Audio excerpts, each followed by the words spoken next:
Meni se zdi, da je v tvoji hiši pištola, ti. A gremo pogledat. Lahko bi mu rekli celo Adidas zakon, ne, pa naj kdor razume, prešteje bele črtice na trenerki te znamke.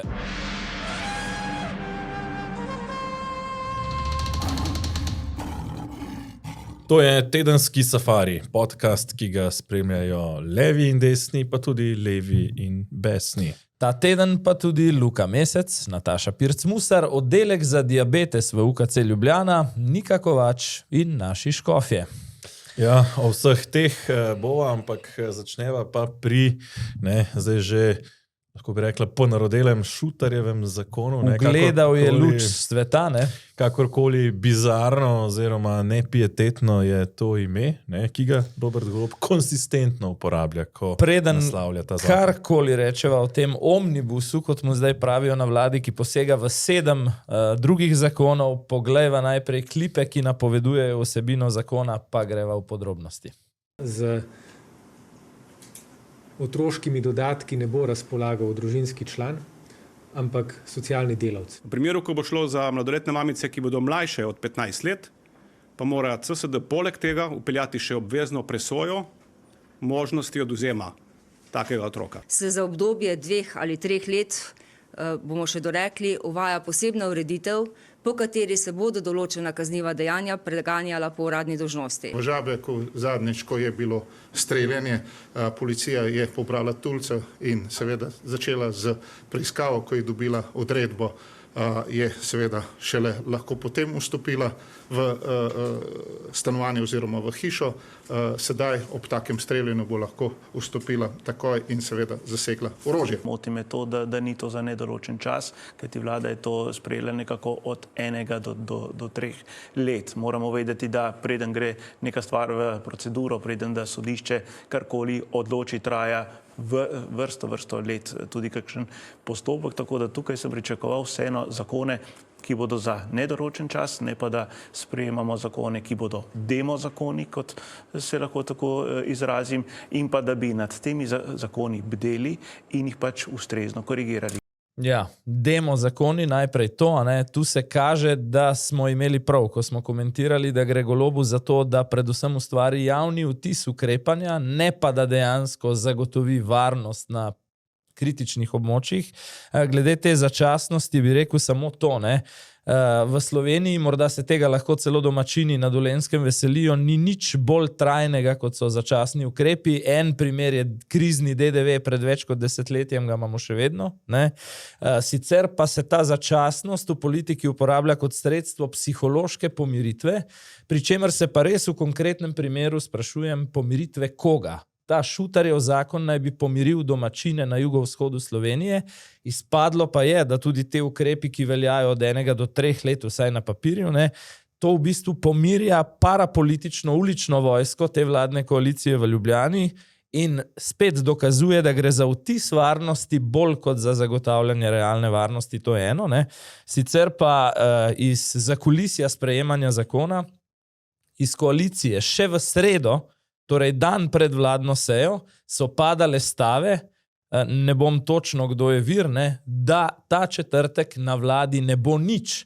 In potem gledam naslednje jutro ob okoli 9. zjutraj izjave pred sejo vlade, kjer so nekateri poslanci Gibanja Svoboda izjemno ponosni, ker so rekli, celo noč smo pilili in brali zakon, in ko se eden od prisotnih novinarjev temu celo nazaj zasmejal, je poslanec Žavbi rekel, se to ni nič smešnega. Ja, gospod Žavbi, točno to je. Smešno je, ker se noben resen zakon ne sprejema ob 5. zjutraj, ampak to kvečemu dokazuje, da gre za ad hoc zmazek s PR pričakovanim učinkom. Zdaj, Golob je pohitel, da bi zajezil nek ta val jeze, ki že vse, kar počne od umora Aleša Šutarja, je poskus, da bi ta val jeze ljudi, ki se je pač kopičila leta in desetletja, sploh pa zadnja leta, ko je romsko nasilje eskaliralo čez vse meje, da bi to zdaj nekako pomiril, naredil vtis varnosti, ki ga jaz vidim iz 2 vidikov. Ta vtis varnosti, kot prvo, vtis za državljane, oziroma za Dolence, ki bodo zdaj nekako razumeli, če zdaj pa ima policija dodatna pooblastila, zdaj nas bo pa bolj zaščitila. Pričemer v resnici v glavnem pri veliki večini teh ukrepov, ki jih bo potem v nadaljevanju analizirala, ni problem, da policija ne bi imela dovolj pooblastil, v veliki večini, ampak je problem v tem, da v Ljubljani ni motivacije, da bi policiste, ki bi ukrepali v romskih naseljih, zaščitili, podprli, še več, ponavadi imajo celo karierne težave, če so recimo nekoliko bolj pogumni in to ukrepajo. In drugo, vtis varnosti za vse ostale državljane, ki se jih bo lahko na ta način bistveno, pač skozi zadnja vrata bistveno bolj sledilo. In mislim, da zdaj lahko pravzaprav to dogajanje, mislim, da je indikativno sicer za delovanje celotne vlade, morda ni glih vsak teden do 5 zjutraj usklajevanja zakonov, pa vendar, a se potem sploh še kdo čudi, kot smo pred meseci se smejali nekaterim ministrom socialnih demokratov, da niso prebrali vladnega gradiva. Jaz se sprašujem, kateri ministri, ki so soglasno sprejeli Šutarjev zakon, so od 5 zjutraj do 9 zjutraj, ko je potekala seja vlade, prebrali vse ukrepe in informirano torej podali svoj glas na seji vlade. Ja, lahko bi mu rekli celo glede na te nove okoliščine in nočno sprejemanje Adidas zakon, pa naj kdor razume prešteje bele črtice na trenerki te znamke. Sicer pa, če greva po posameznih ukrepih, glede socialnih prejemkov mogoče najprej.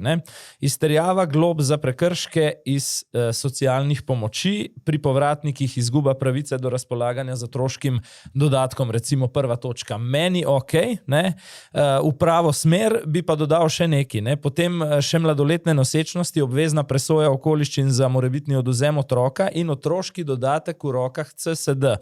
Vse, kar sem naštel, je vlada porinila v roke socialnih delavcev in CSD-jev, ki so že zdaj bili v strahu zaradi pritiskov in groženj problematičnih posameznikov v svojem okolju. Če je kaj zagotovilo, da se v praksi zakon ne bo izvajal, je to, da daš lokalnim delavcem na CSD-ju v roke to moč, potem pa lokalna elita ali pa kriminalno podzemlje prihaja k njim na vrata. Jaz bi izpostavil še par drugih vidikov, točno ta istih ukrepov.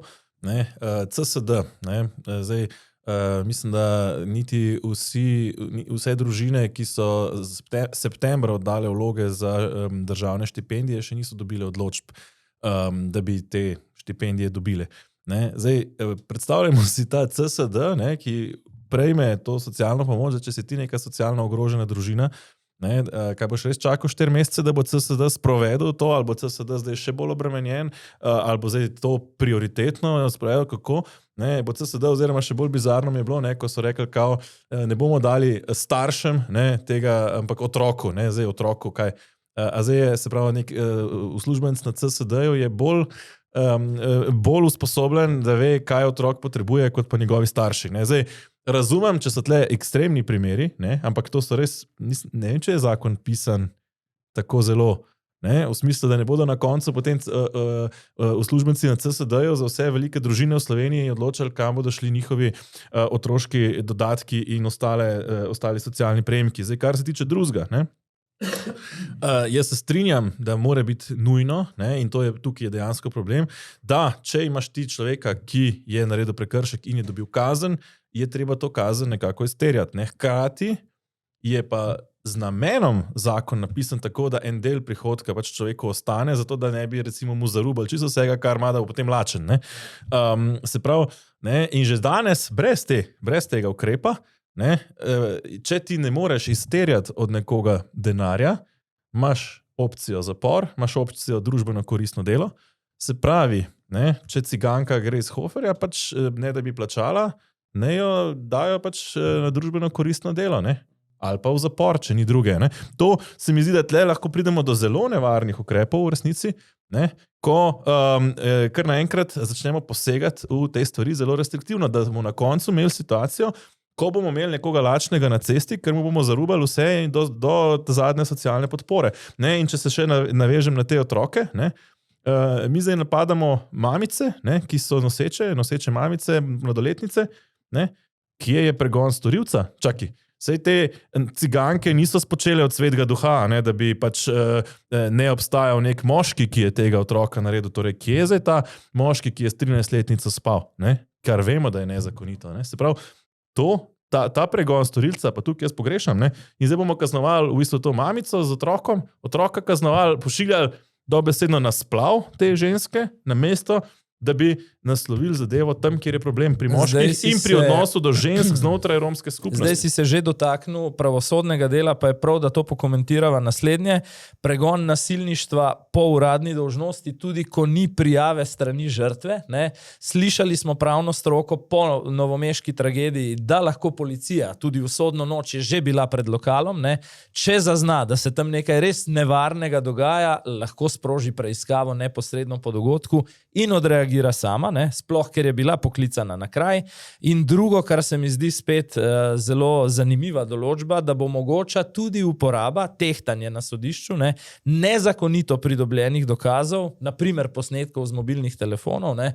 Pri presoji kaznivih dejanj. Potem smo pa še pri varnostnem delu in mislim, da bo tu največja ustavno-pravna veselica, se pravi sama policijska pooblastila, vstop v stanovanje brez sodne odredbe, ob sumu, da je tam orožje. Vse to lahko stori policija že zdaj, ne, ob zavedanju, da bi nastala neka škoda za premoženje ali nevarnost za življenja ljudi. Ne. In varnostne akcije oziroma policijske racije, zanimivo je, da so časovno opredeljene na 3 oziroma 6 ur glede na težo kaznivih dejanj. In potem tole pravniki opozarjajo, da je pa z vidika diskriminatornosti ena bolj ustavno spornih zadev varnostno tvegana območja. Kako točno bo to definirano, kaj je varnostno tvegano območje, ne? Ker tam imaš pa še avtomatsko prepoznavo registrskih tablic in fotografiranje in snemanje, pravijo, da z droni, ne, da imajo to v mislih za obdobje 3 mesecev z možnostjo podaljšanja še za 3 mesece. Ja, ne, pri čemer zdaj, če se vrnemo nazaj, ne, na dan, ko je bil protest v Novem mestu, ne, in smo lahko slišali strele iz Žabjeka, ne, torej ne kupam jaz tega, ne, da policija ni mogla takrat po zdajšnjih, se tudi pravniki to poudarjajo. Šla je teden dni kasneje, naslednji torek so šli v akcijo. Ampak že po zdajšnjih ukrepih, torej če obstaja nevarnost za premoženje in življenje ljudi, ne, kaj pa drugega je streljanje z avtomatskim orožjem? Ja. Mislim, če mi nekdo strelja z avtomatskim orožjem in potem rečeš, a ne, to pa ni nevarnost za premoženje in življenje ljudi. Ne? Pri čemer, ko rečeš, če se zdi, meni se zdi, da je v tvoji hiši pištola, ti. A gremo pogledat. Ja. Mislim, pač to recimo pa lahko postane potem zelo nevarno za pregon, bom pa rekel, ne zdaj v romskih naseljih, ne, ampak v čisto običajnih naseljih, ko je treba pač recimo pri kakšnem političnem nasprotniku morda v kakšno hišo kaj pogledati. No in potem imaš še eno sorodno. Meni se zdi, da ima Janez Janša kakšno puško, ne? Pa Matej Tonin pa Jernej Vrtovec, tudi Tina Bregant, mislim, meni se zdi, da sem slišal enkrat jih omeniti neki s puškami. Imaš še eno sorodno problematično zadevo, spremembo zakona o Sovi, mimogrede prvo po letu 2006, sledenje pogovorom prek kriptiranih aplikacij med drugim omogoča. Zdi se mi, da je to tipični urinjenec, o katerem do sprejema zakona ni bilo rečeno nič in se je kar pojavil tam nekje. Ne? Jaz bi spomnil, nedavno Danska prek svojega vloge predsedovanja, trenutno je Danska predsedujoča Evropski uniji, oziroma svetu Evropske unije, je to poskušala potegniti noter na svetu ministrov, ko je šlo češ za zaščito otrok pred pornografijo, ne?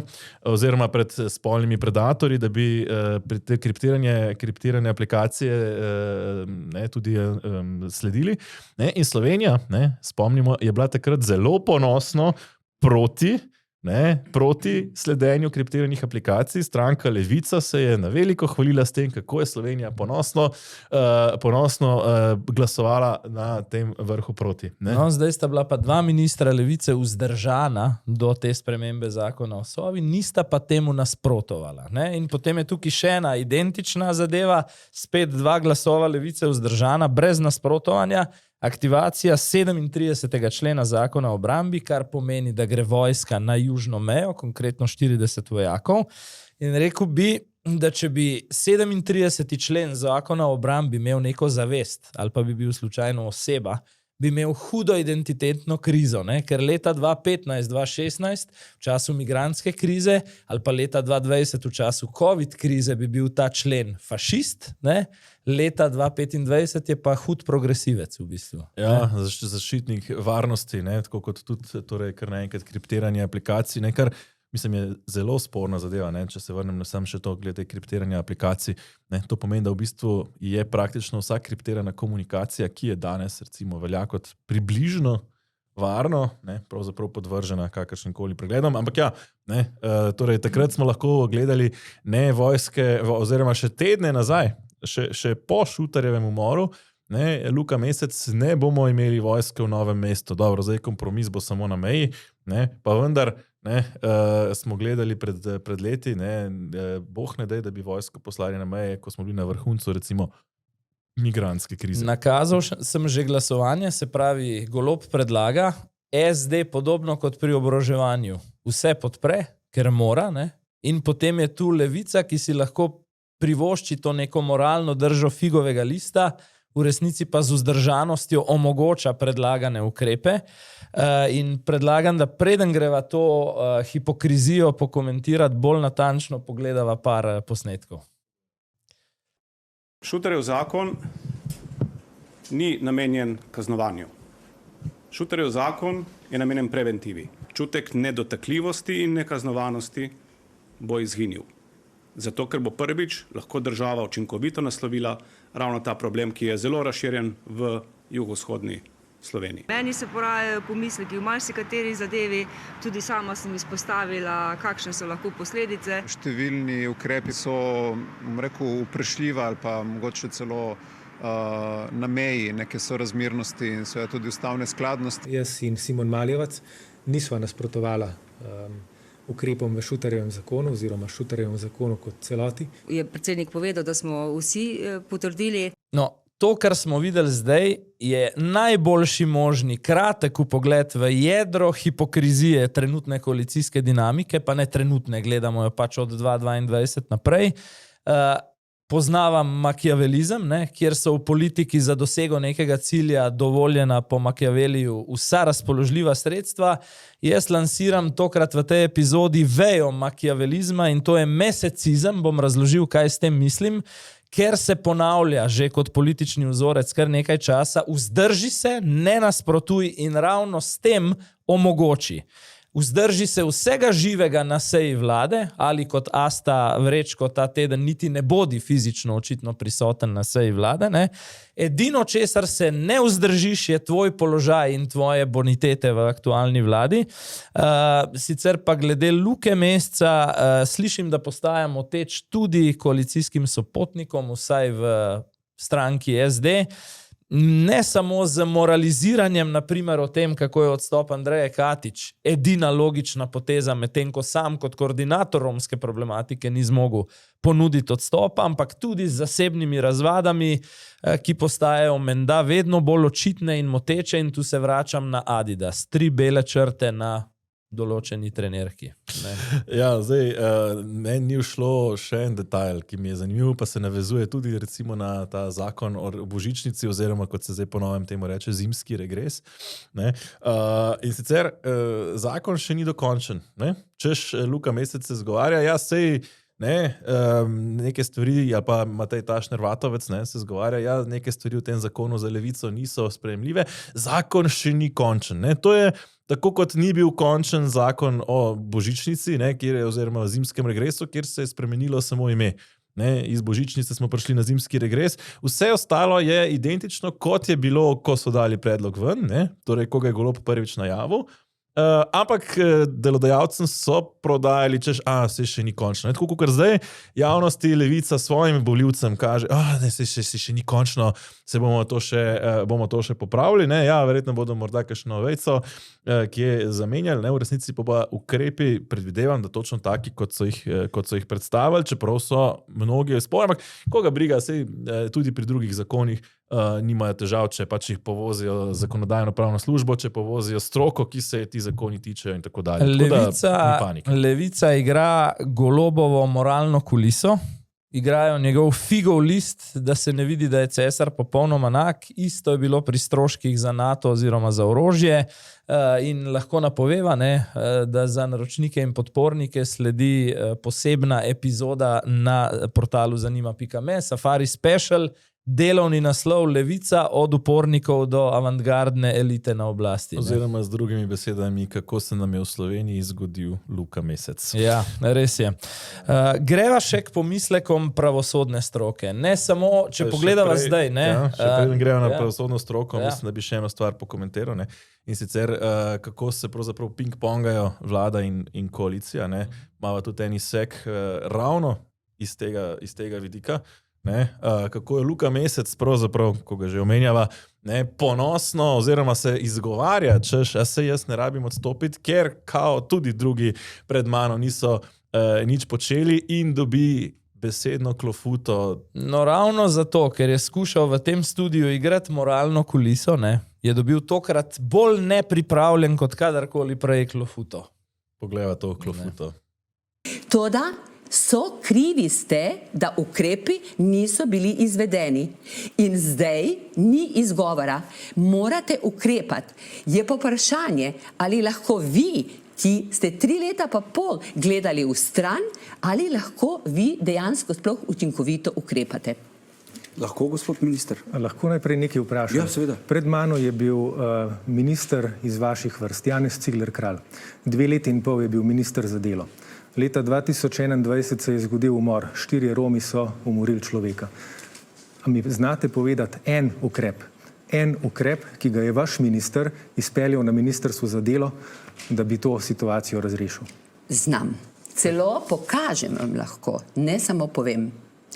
Na ministrstvu so takrat pripravili paket zakonov, ki jih imam danes tukaj in so jih posvojili župani, kjer so začeli z socialno problematiko oziroma tematiko, ker najbrž se pa tukaj strinjava, gospod minister, da je zgrešena socialna politika do zdaj podstat za vse zlo, ki se nam zdaj dogaja. To se pravi za kriminal, po domače povedano. Pripravili smo 4 zakone in takrat je stranka, v kateri ste vi, Levica, zaustavila sprejemanje teh zakonov s tem, ko je zagrozila, da bojo dali zakone na referendum. In potem so se zgodile volitve. Toliko o naših konkretnih predlogih. Zdaj pa dalje, gospod minister, mi smo 3 leta pa pol v opoziciji, pa smo kljub temu ne nagajali vladi, kot so nekateri razumeli, saj vi niste tako razumeli, ampak smo ponovno posvojili zakone županov, ki so dejansko približno taki, kot smo jih mi dali in vedno znova prihajali s temi predlogi. To je bistvo. To je bistvo. Kaj prav? Luka Mesec, češ kao, jaz ne rabim odstopiti, ker se tudi drugi pred mano niso nič naredili. Pa se bom vprašal, v tem tednu smo lahko veliko vsegliharstva slišali, češ, že 30 let nihče nič ne dela in smo vsi krivi. Zdaj, kaj je razlika? Ta vlada ima večino, kakršne ni imela že dolgo nobena vlada v parlamentu. Ta vlada lahko sprejme katerikoli zakon in ga potem povozi, tudi če pride do veta državnega sveta, karkoli, pač ima 46 glasov. Malo bi manjkalo, pa bi Svoboda sama lahko sprejela. Malo bi manjkalo, skratka, karkoli koalicija lahko sprejme, kar hoče. Nima nobene krize, s katero bi se moglo, ni neke epidemije, ni vojne, ne vem česa.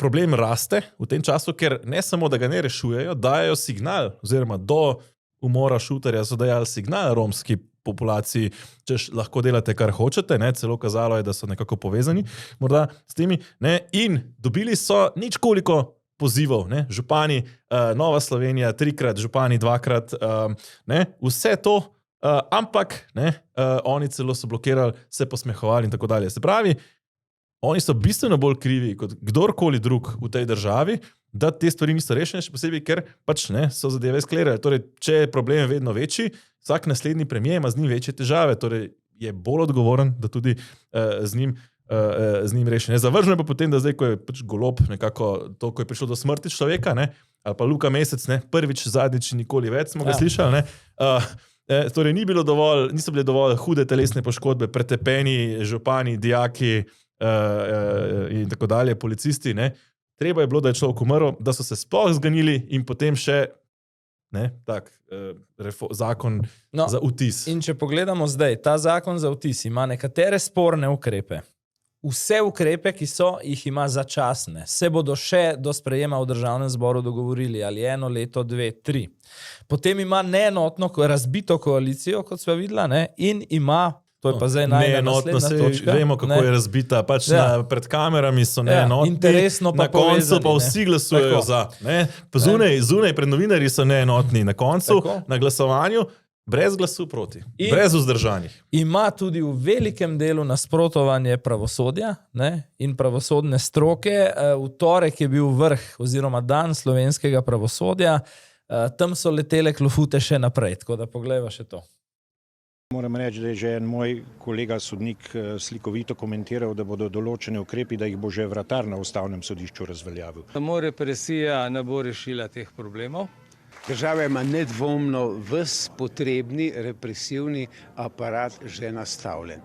Treba je samo, pač bi rekel, izvajati ga. Se pravi, hitrost postopka v skladu s obstoječimi zakoni. Mislim, da so te izjave o neustavnosti večkrat sproducirane tudi iz lastnih interesov ljudi, ki govorijo, da so stvari neustavne zato, da bi manj delali. To je škandalozna izjava za člana te koalicije, ki se je zavezala, da bo spoštovala načela pravne države, neodvisnosti pravosodja in da zdaj s takšnimi izjavami pravzaprav napada to pravosodje, ga podcenjuje, se mi zdi zelo nevaren precedens. Najprej bi najnega Lenarta Žavbija pokomentiral. Jaz bi rekel, da to, kar se mu je zjutraj sicer še ob rani uri, glede na to, da je celo noč prebiral Šutarjev zakon, zareklo, ni lapsus, gre za freudovski zdrs, ki v bistvu kaže, da svobodo pravna država motijo na podoben način, kot moti neko drugo veliko stranko v tej državi, in namesto, da bi ravno pri takih vprašanjih, kot je omnibus, izjemno delikaten zakon, odprla dialog s pravosodno stroko, jo z pozicije oblasti diskreditira kot leno in neučinkovito že 14 dni, kar je podoben vzorec spet napada na stroko kot stranke SDS, ne?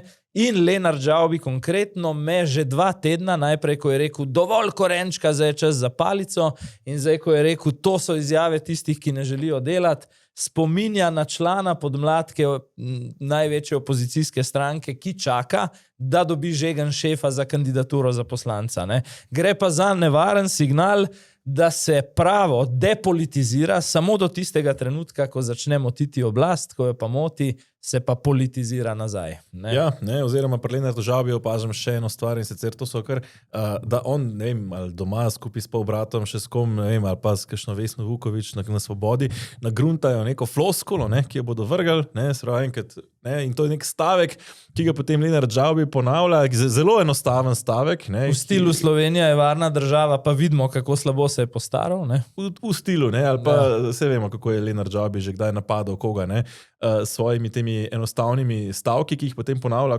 kot raglja. Ne. Neka enostavna floskula, da bi se prijelo, ne, da se diskreditira. Pričemer, pazi, ne, vsi pravniki, vsi ti predstavniki na vrhu pravosodja, ki smo jih slišali, Zvonko Fišer, Hari Furlan, Miodrag Đorđević, to so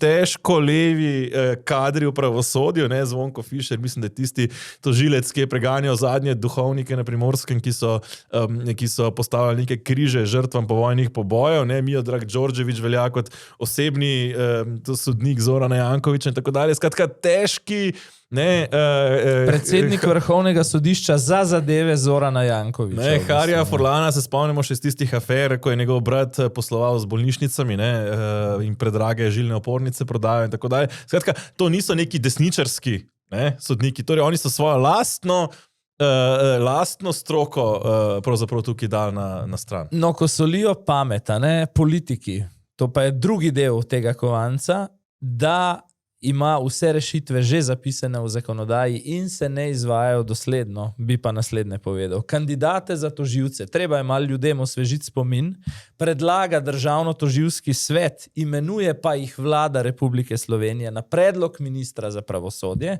in pač mene nihče ne prepriča, da kjer ima zadnjo kadrovsko besedo politika, jo ima tudi pri usmerjanju toživskega dela in jo je vedno vsaj v Republiki Slovenije imela.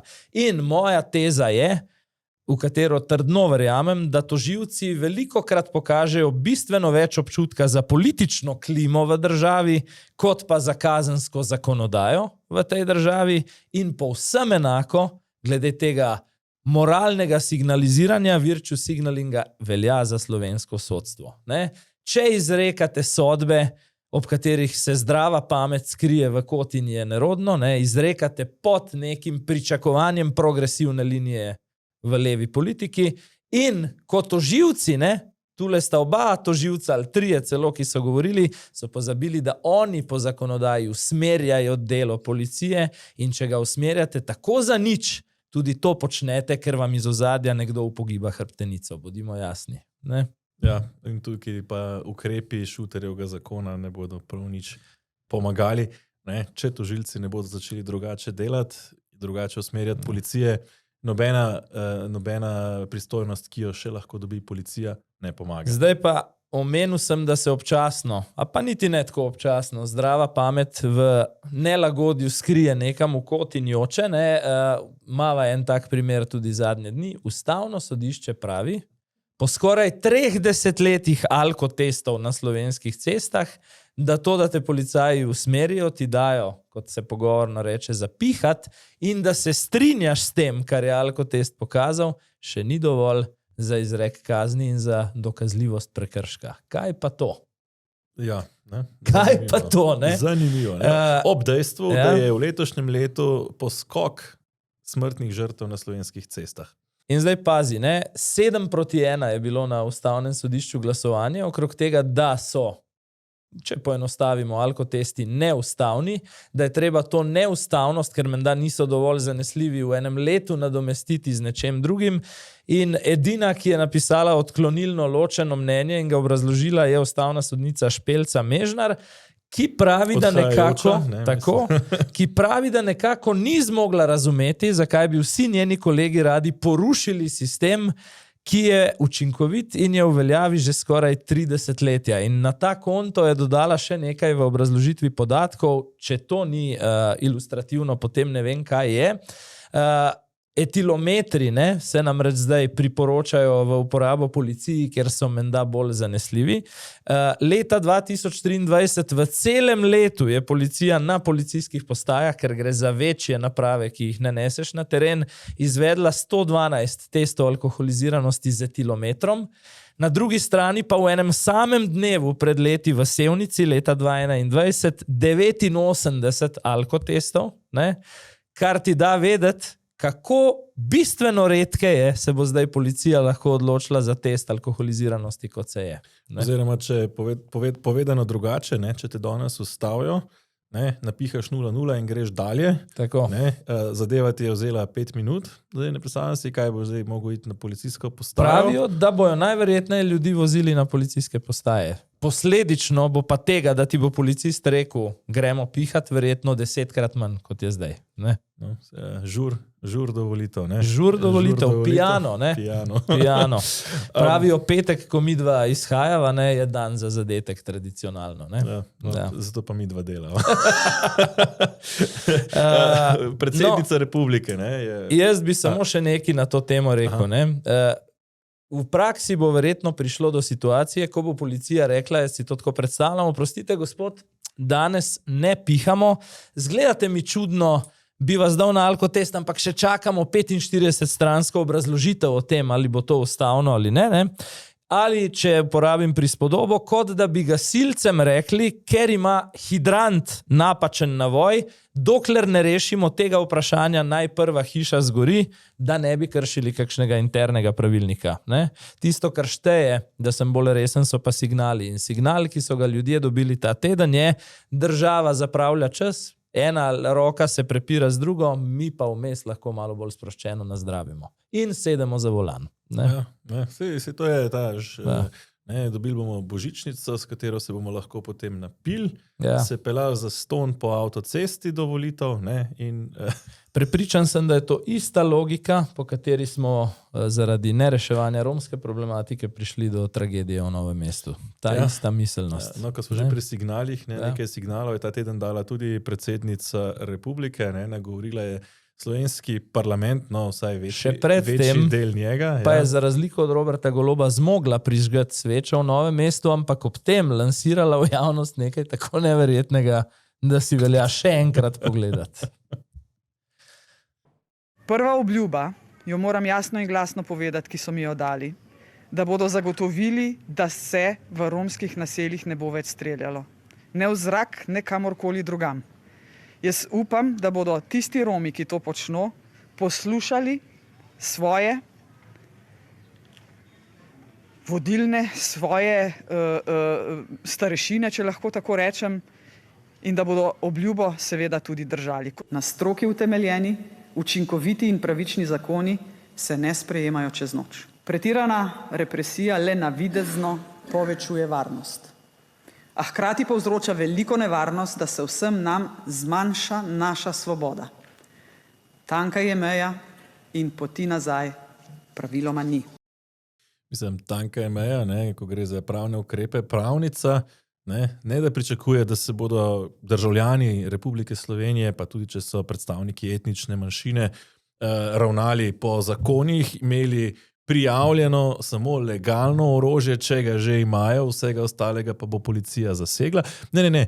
Ona upa, da se bodo ti kriminalci držali obljube, ki jo je dal starešino, torej da bodo poslušali starešino, ki bo rekel, ne streljajte več. Se najprej glede tega.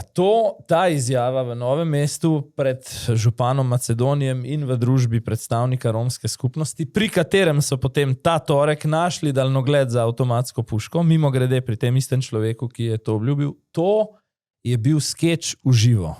Romi so obljubili, da ne bojo več streljali. Jaz se sprašujem, gospa predsednica, kaj bo naslednji teden? A vam bojo vozniki kolektivno obljubili, da bodo vsi vozili po omejitvah? Verjetno je to lahko naslednja zadeva. In še en predlog za predsednico, če ji to tako dobro gre, naj naslednji teden z narkoklani na ozemlju Republike Slovenije podpiše dogovor, da ne bodo več preprodajali droge. Je simpel zadeva. Se ni treba niti podpisati dogovora, mora se dobiti z šefom klana pa reči, mi je obljubil, da bodo nehali prodajati droge. Noro. Da ne bo kdo narobe razumel. Problem seveda ni v tem, da se predsednica sreča z Romi. To je prav, vse ok. Problem je, kako se banalizira s takšnimi izjavami vprašanje varnosti in vladavine prava. In če najvišji predstavniki naše države začnejo govoriti, da je dovolj obljuba, da bo nekaj zdaj vse v redu, potem država izgubi svoj institucionalni okvir. Potem mi nič več ne rabimo razen obljube. Mislim, z poglavarjem ciganske skupnosti se zmeni sosed, da mi lahko nehate krasti, takrat, ko pač stvari ne grejo več drugače, ne pa predstavnik države, ki ima policijo, zato da, država ima kot institucija, ima policijo kot institucijo, da poskrbi, da ti ljudje, ne da bodo držali obljubo, da ne bodo streljali, da nimajo sploh orožja, če ga ne smejo imeti. Jaz bi rad videl, koliko predstavnikov romske skupnosti ima recimo orožni list. Zdaj imaš še odzive opozicije, da skleneva ta paket odmevov na Šutarjev zakon. Zdaj tako, odziv SDS-a, predvsem Janeza Janše, če bi mi sprejeli isto zakonodajo, bi bili razglašeni za dvojne fašiste, je zapisal na X-u in v bistvu nimam kaj dodati. To je dejstvo. Medtem ko je Vrtovec na X-u zapisal, da ga zanima, kako bodo stvari zaživele v praksi, tu pa jaz dodajam svojo analogijo, spomnite se poplav in gradnje hiš, 100 na mesec. 100 na mesec se jih bo zgradilo in potem se je zgradila ena, ki jo je postavil zasebni donator, se je pa premier prišel slikati. Jaz bi glede predsedničnega govora še eno stvar izpostavil, ki je sicer ni bilo Vem, kaj boš rekel. Posploševanje, Torej, vsi smo krivi za to, kar se dogaja. Nismo vsi krivi za to, kar se dogaja. Nekateri so krivi, ker niso reagirali, nekateri so krivi, ker so celo konkretno stran ne, še bolj konkretno, še stran poti, oziroma peljali v napačno smer in nekateri niso krivi, ker so opozarjali, pa niso imeli možnosti, da bi kako drugače rešili. Če mi obtožujemo, da so župani Novega Mesta, župani Ribnice in tako dalje krivi, kaj sporočamo? Krivi so, ker niso naredili neke vaške straže, ki bi bila seveda ilegalna, ne vem, dolenjske varde, ne, ki bi bila, če bi jo ustanovili, bila kršitev ustavne ureditve, ne, kakorkoli, torej, ne, oni so krivi, češ, da niso ukrepali, ne, kot se tudi meče, ne, županom, mislim, prav Luka Mesec, ne, te dni metal županom pred nos, kaj ste pa vi naredili, ne, torej, kaj, zdaj pričakujemo od županov, da bodo naredili vaško stražo. 2 ali 3 sem poslušal pozorno govor predsednice, da bi našel posamezne elemente, ki jih je vredno komentirati. Izrecno je rekla, da so tudi župani oziroma lokalne skupnosti odgovorne za tragedijo in potem sem videl ta teden v medijih, ki so naklonjeni Robertu Golobu in tej vladi, nadaljevanje te zgodbe. Izvajalec pa je res bil po mojem Luka Mesec, namreč teza, ne, da občine za romska naselja, 25 jih je v državi, dobijo približno 9 milijonov evrov letno in potem je Mesec, mislim, da moraliziral, da se ponekod s tem denarjem gradijo tudi krožišča. Ne. Skratka, užaljeni Adidas minister Luka, ki so ga zaboleli žvižgi v Novem mestu, je en teden razmišljal, kako lahko vrne županom in najbolje, kar se je spomnil, je, ne, da jim oporeka denar, ki ga je država do zdaj dajala za ta degradirana območja. Ne, županom, ki so zahtevali več varnosti, pa so se jim smejali, češ, da so fašisti ali ne vem kaj že.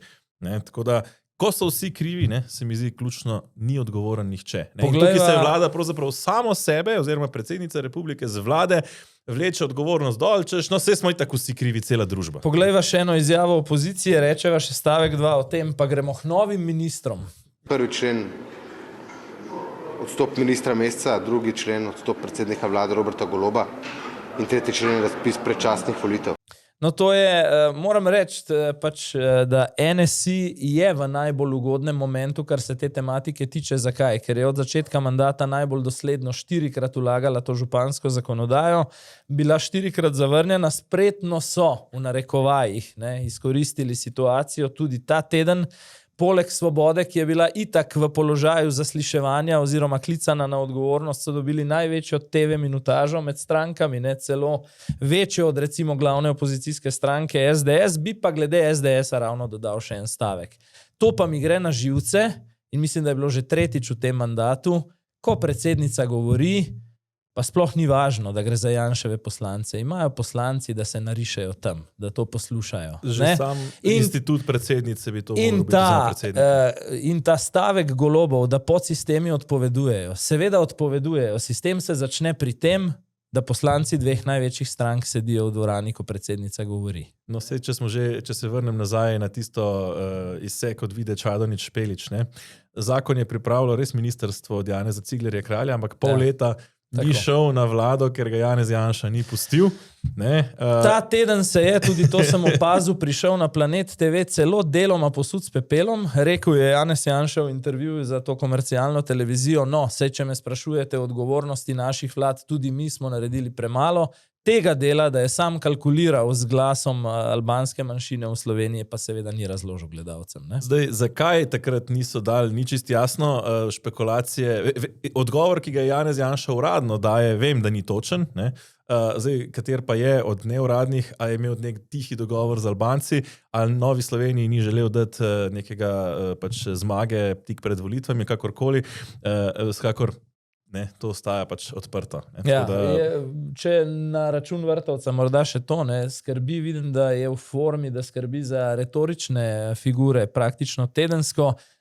Tokrat je ta teden zaznamovali 2, ne, da državo nekdo, ki jo je pripeljal kaos, ne more spraviti v red in mislim, da ta logika zdrži zaradi naslednje točke, ki se jo bo lotila in to so novi ministri. Ja, pa retorično niso ravno tako močni. In drugo, ne, tudi ta je simpatična, da je Golob podprl slaščičarno, zato na tej točki pozdravljava oddelek za diabetes na UKC. Ja, v naslednji točki bova tudi nekoliko več za njih, ampak zdaj Branko Zlobko in Andreja Kokal sta kandidata za nova ministra, pa če grem najprej na Branka Zlobka, ne, nekdanji policist, sicer tudi veteran vojne za Slovenijo, ne, pohvalno, ampak na zadnje, ko se je menjalo obrambnega ministra, ne, torej ni bilo več pomembno, da ima kakršnokoli vezo z obrambo in je tako potem veterinar, važno, da je politik. Ne. Zdaj, tokrat je očitno kaj policist, ne vem, ne, gre pa za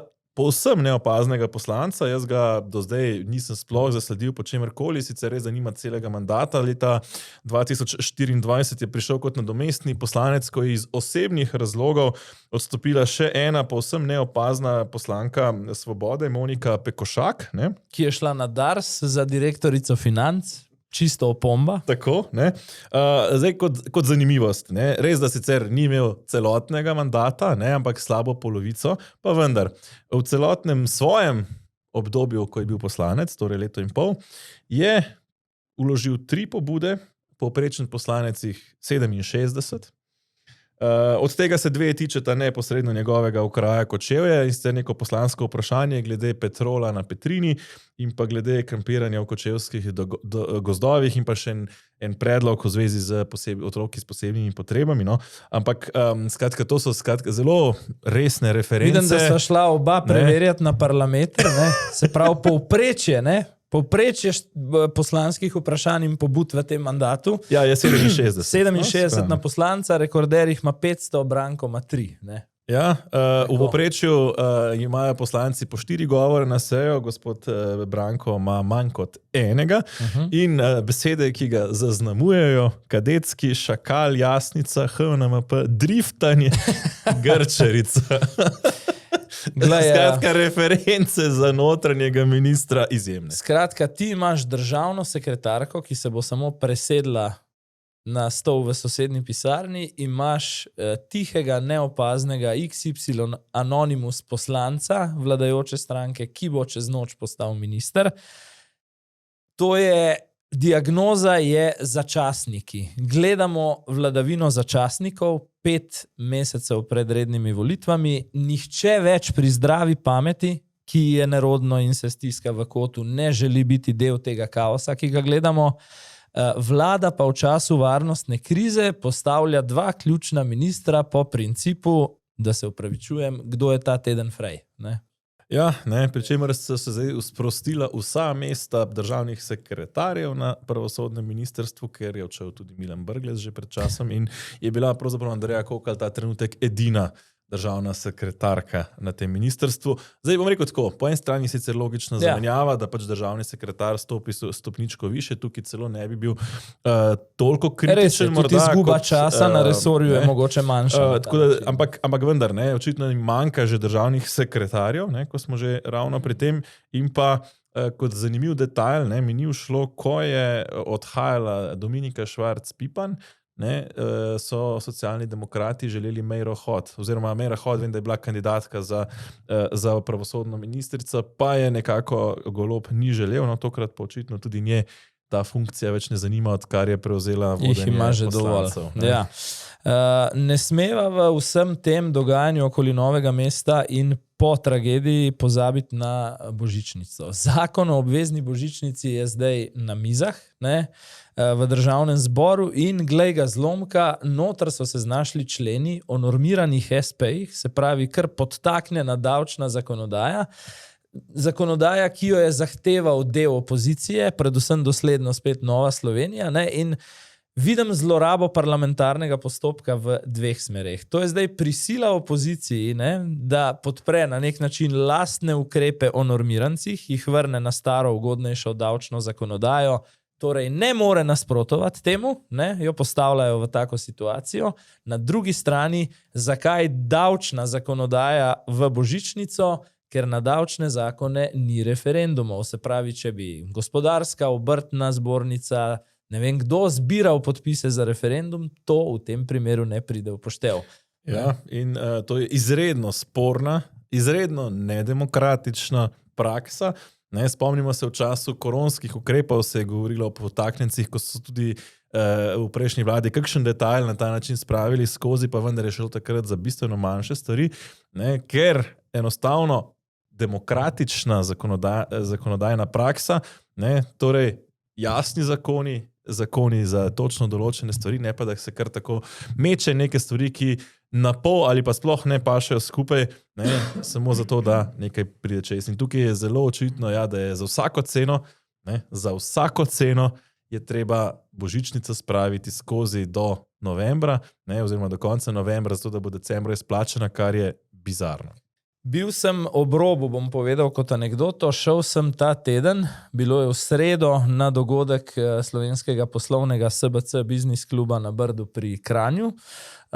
Moram reči, odlični govorci, zelo navdihujoči nekateri predavatelji na različne teme, 600 do 700 zunanjih obiskovalcev jim je uspel pridobiti na tak dogodek, za moje pojme glede na nišno tematiko kar precej. Ni jim uspelo pa pridobiti niti Pop TV-ja, niti RTV Slovenije, ne? Imam svojo teorijo, zakaj ne, ker pač kdor je v tem mandatu kritičen in glede ekonomske politike SBC morda najbolj kritična organizacija, ne? Preprosto ne pride do medijske minutaže na dveh največjih televizijah, ki jih tako ali drugače nekje kot ustanovitelji, drugje pa kot prikriti lastniki obvladujejo pač Golobovi ljudje. Pa še par zanimivosti čisto o štimungu oziroma atmosferi tega dogodka.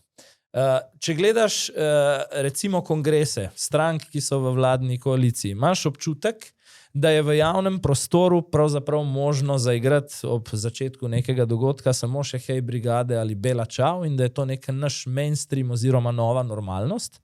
In potem prideš v to usporedno realnost CBC-ja in ti je kar čudno, ko dekliški pevski zbor gimnazije Kranj zapoje tisto pesem iz kampanje v 90-ih oziroma koncu 80-ih Moja dežela in rečeš, wow, a tega 2025 še nismo po skoraj 4 letih Goloba prepovedali, to se smeja, to je zdaj neka klet, underground, kje smo? Ne? Tako res čuden občutek, da je to še dovoljeno, sem dobil. Druga stvar, ko sem pogledal dramaturgijo tega dogodka, osrednja tema je bila, ki so ji namenili največ časa, družinska podjetja, se pravi družina kot neka družbena vrednota in potem pogovor z dvema zelo znanima Slovencema, Katarino Čas in Janom Plestenjakom na temo domoljubja. In ko pogledaš to vse, se še enkrat vprašaš, kako je možno, da se 2025 po 4 letih te represije, te vladavine še lahko pogovarjamo o družini in o domoljubju. Ampak šalo na stran, ne? Najboljša metafora, in s tem končam, je stavek Jana Plestenjaka in posebej je poudaril, in si mislim zakaj, da to on ugotavlja izključno na svojem umetniško-glasbenem kulturnem področju. Rekel je, veste kaj me čudi, punk je postal mainstream. Oziroma, če jaz to prevedem v najin jezik notranje politike, Luka Mesec je podpredsednik vlade, Asta Vrečko je ministrica za kulturo. Ne? Ja, jaz se ob tem znova sicer samo sprašujem, kdaj bodo ti podjetniki tudi bolj v javnost te vrednote poskusili spraviti in se angažirali morda tudi na kakšnem političnem področju, če ne drugače, vsaj s podporo torej medijev, organizacij in strank, ki pač zagovarjajo njim bližje vrednote, torej vrednote, ki gredo v korist. Še ena majhna anekdotica, s katero morda pridobiva tudi kakšno žensko gledalko več, za najno statistiko. Plestenjak je ob robu kratkega pogovora na odru zaupal voditelju tudi to, da se to vemo pred kratkim poročil in šel je tja brez prič, to zdaj novi postopki pred matičarjem omogočajo, menda je vzel steklenico vina, bila sta on in njegova nova soproga in potem po tem kratkem obredu, kjer ni bilo fotografa, ampak je matičar naredil sliko z Janovim telefonom, so šli pač pojest družinski člani oziroma najožji prijatelji. Takrat sem se šele zavedal, kakšen turbofolk je poroka Robija in Tine. Ne? Ja, no, ko smo že pri turbofolku in napadih, ne, ta teden smo lahko spremljali, kako je pravzaprav cerkev tista, ki se ne bi smela sploh oglašati. Oziroma se sprašujem, če sploh lahko to temo odpreva, glede na to, da niti jaz, niti ti nisva prijavila referendumske kampanje. A nisi naj prijavil? Pa sem ti rekel, da dej, no. Nisva prijavila referendumske kampanje o zakonu o eutanaziji. Tudi cerkev je ni, tudi je ne sme. Ne? In znašli smo se v paradoksu, ko zdaj zagovorniki zbrani pod geslom moje življenje, moja pravica, pa bom o tem v nadaljevanju malenkost še povedal, očitajo cerkvi, češ, da se oglaša, ne, in da se organizira kontra pravilom referendumske kampanje. Sicer pravijo, lahko cerkev pove svoje mnenje, ne, ampak očitno, ko ga pove, je to že velik problem. Ja, mislim, tist, kar mene preseneča, jaz res nisem vedel, da za pisanje stališč o čemerkoli na Facebooku moraš biti organizator kampanje. Ali branje pisem pri maši. Referiram se na zapise nadškofa Zoreta, ker jih je to zmotlo. Ne? Strinjam se, da ne potrebuje biti prijavljen kot organizator kampanje, kot fizična oseba, da bi pisal karkoli na Facebook. Ne? Druga stvar, plakati so bili moteči, pa se je izkazalo, da je tam naročnik plakata dejansko prijavljen kot organizator kampanje in potem še tretja točka, sporni prevozi na volišča za tiste, ki želijo biti proti zakonu. Spet Caritas je registriran kot organizator kampanje. Caritas mislim, da sicer ni, ampak tudi sicer je pozivanje v udeležbi in omogočanje ljudem v udeležbi ni pogoj za biti, torej ni treba biti organizator kampanje. Oziroma nauk basni, ne? Civilna družba samo takrat, kadar je na kolesu, kadar morda celo zmoli kakšen očenaš, pa ne. No, sej so tudi taksisti na prejšnjih volitvah ljudem pomagali do volišč. Tako da tukaj je zelo dvolično. Bi izpostavil še par detajlov, ko smo že pri zakonu o evtanaziji. In sicer predlagatelji pogosto zagovarjajo, češ, da je naš zakon primerljiv z Avstrijo in Švico, pa sem šel to malo pogledat. Dejansko je Avstrija pripravila zakon z veliko varovalkami, potem ko je njihovo aktivistično ustavno sodišče zahtevalo, da se pač to uzakoni in so dejansko naredili zakon, ki z zdravniki nima veze, ki prek lekarn pač ti ljudje to uredijo z nekimi maksimalnimi varovalkami. V slovenskem zakonu, mimogrede, je zdravnik Rok Ravnikar izračunal, da je 184krat omenjen zdravnik in dodatno še 77krat zdravstveni delavec in 8krat medicinska sestra. Skratka, to je ena stvar, kar je torej, kar velika razlika. In pa da opozarja tudi Igor Muževič, da lažejo še na dveh področjih in sicer, češ, da evtanazije sploh ni, kaj ti dele členov se da tudi interpretirati kot evtanazijo, saj je treba, da zdravniki dejansko naredijo vse, da lahko potem ta bolnik, sploh če je recimo nepokreten, to zaužije oziroma si sproži. In tretje, laganje na mrliških listih. Torej, pravzaprav bodo silili zdravnike, da bodo pisali lažne vzroke smrti v primerih, ko gre za evtanazijo. Tako da to recimo še en tak zanimiv detalj, pa ko so že pri sloganu Moje življenje, moja pravica. Je podoben nekemu drugemu. Je zelo podoben sloganu, ki nekako zagovarja splav. Podobno zavajajoč pravzaprav, ker če smo že moje življenje, moja pravica, kje je zdaj življenje zdravnika, tako kot pri splavu, moje telo, moja pravica, kaj pa telo tvojega otroka. Ampak ta teden na splavu, ker premiki Nika Kovač je romala v Bruselj. Čustvena solze, predlagam, da najprej bo videoklip povedal za začetek bistveno več kot midva, pa potem še kaj. Fucking nemogoče. Vsi so govorili, to je najbolj konzervativna sestava Evropskega parlamenta, nimate šans. Dobili smo toliko enih nejev. Toliko ljudi je delali proti nam. Vse je šlo narobe v zadnjih nekaj dnevih, ampak mi smo vztrajali, zato ker verjamemo, da če se vztraja, se lahko stvari spremenijo. In zato ker verjamemo, da je treba probati, da je treba upati, da je treba početi stvari, zato ker je prav, pa tudi če je težko nadaljevati. Mi smo bile danes pripravljene izgubiti. Vse je nakazalo na to, da bomo izgubile, ampak dobile smo eno največjih podpor do zdaj. Dvoje bi pokomentiral. Najprej pozicija žrtve. Seveda je mogla biti drama, kot vedno, ko gre za Niko Kovač, že v dneh pred potjo v Bruselj. Prerezane gume, grožnje na poti in droni celo nad bruseljskim letališčem. In vse to se je zarotilo proti temu, da je Nika prišla šele v zgodnjih jutranjih urah v Bruselj. Jaz osebno, glede na vse to, kar smo od gospodične v preteklih letih doživeli, pač dejansko kakšno vrednost ima, ko Nika Kovač reče danes, da je nekdo prerezal gume. Jaz pri vsej najboljši volji dobim občutek, da je pač zapeljala na žebelj po nesreči, tako kot jaz zapeljem, ampak pri njej so vedno avtomatično prerezane. Ne? Njej guma ne poči, njej se jo lahko samo prereže. No, se tudi smo že videli njeno dramatiziranje, ko je jokala, kako so zgubljene njene kolegice po Bruslju, pa so stale 20 metrov stran, čakale, da ona iz čustveni zliv naredi. Ampak ta del, ki sem ga zdaj komentiral, mi je recimo samo smešen. Ne? Tisto, kar mi je bistveno bolj resno in me jezi, je pa natek javnosti glede tega zgodovinskega dosežka, nad katerim te krokodilje solze.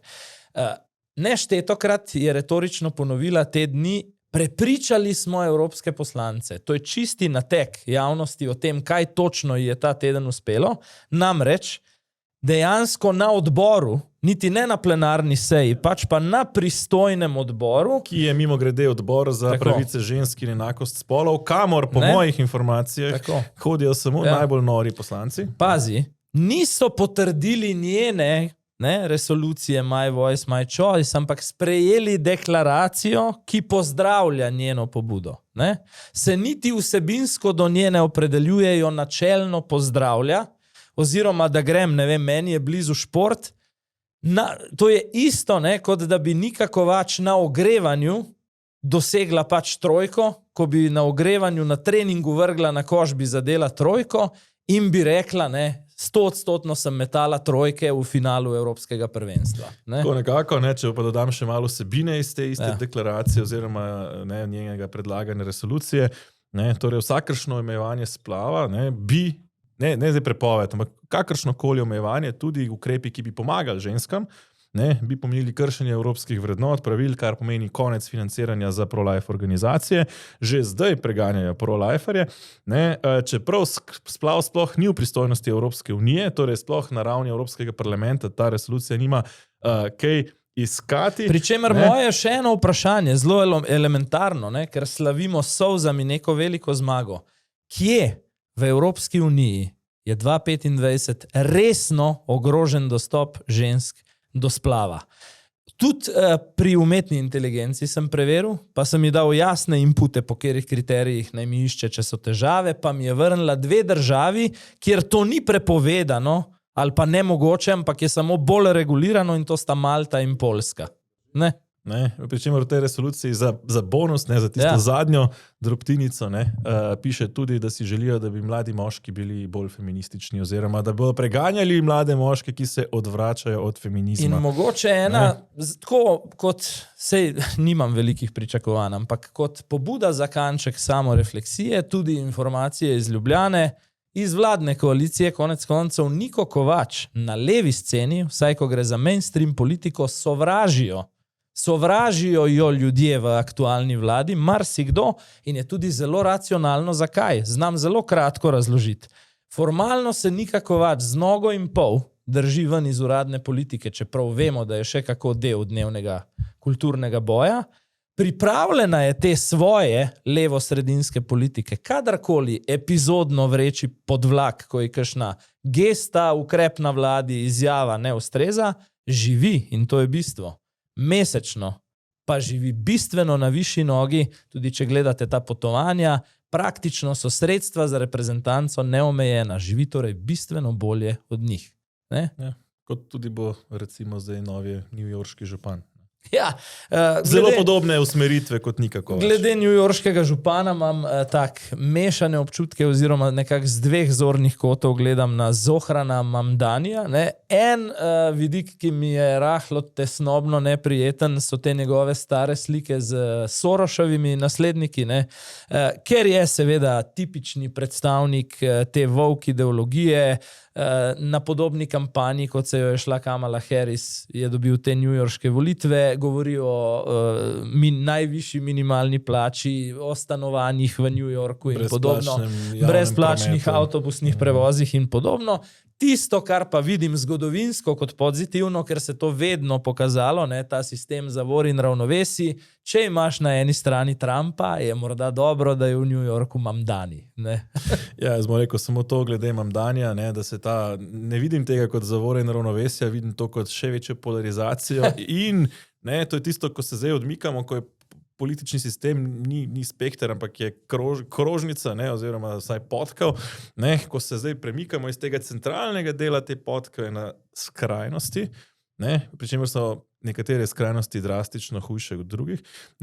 Druga stvar, zanimivo bo videti, kako bodo te njegove utopične ideje dejansko potem izvedljive v New Yorku. In pa tretja, bi opozoril, da se socializem dokončno sesuje samo vase, ampak ko je že prepozno, da bi ga nadomestili. Se pa ne, da ni v Srbiji, ko sva pri Mamdaniju, tam je vse še vedno zelo kaotično. Bila je obletnica tragedije v Novem Sadu, 16 tragičnih smrti pod tistim železniškim nadstreškom.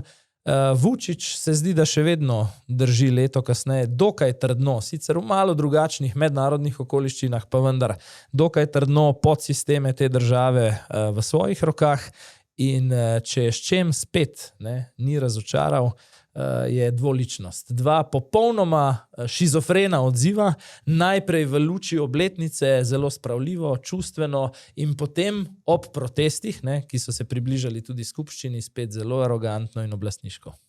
Vučić je že včeraj v video nagovoru izrazil sožalje svojcem žrtev in se opravičil študentom in jih pozval k dialogu. Meni nije važno samo da se otkrije šta se tačno dogodilo i zašto se dogodilo, već kako da sprečimo da se takve užasne stvari ponovo dogode. Srpski predsednik je v svojem stilu prek spleta pozval k umiritvi razmer, krivdo za incidente pa pripisal protestnikom.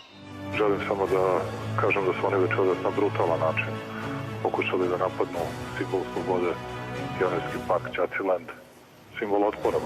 To je sve očekivan izraz nemoći, izraz straha od odgovornosti. Pionirski park je bio i ostaće za njih neosvojiva tvrđava. Bil sem v Novem Sadu septembra.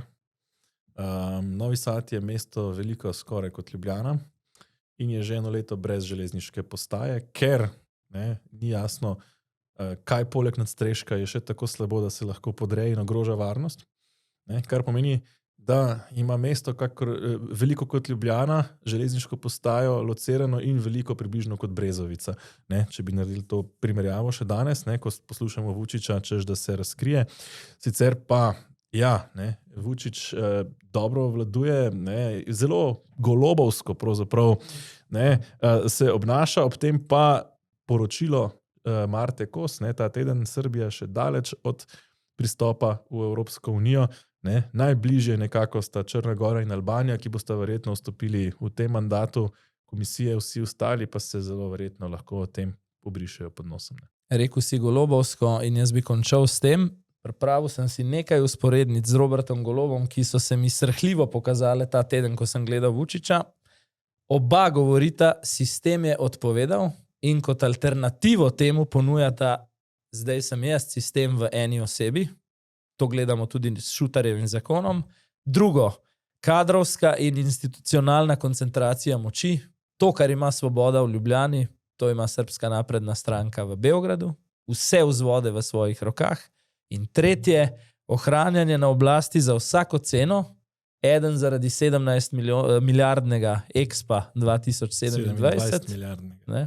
Tako. In drugi, verjetno zaradi podobnih računic svojim neformalno nadrejenim, ki sedi na magistratu. Ali si res želimo biti kot Srbija, ali bomo zadovoljeni z eno smrtno žrtvijo, da ne bomo čakali še 16. Ja. Konec torej te redne epizode, pika na i. Hvala vsem, ki naj spremljate. Odziv po zadnji oddaji, ki je bila posneta na dan pogreba Aleša Šutarja, bil izjemen. Hvala za vse komentarje.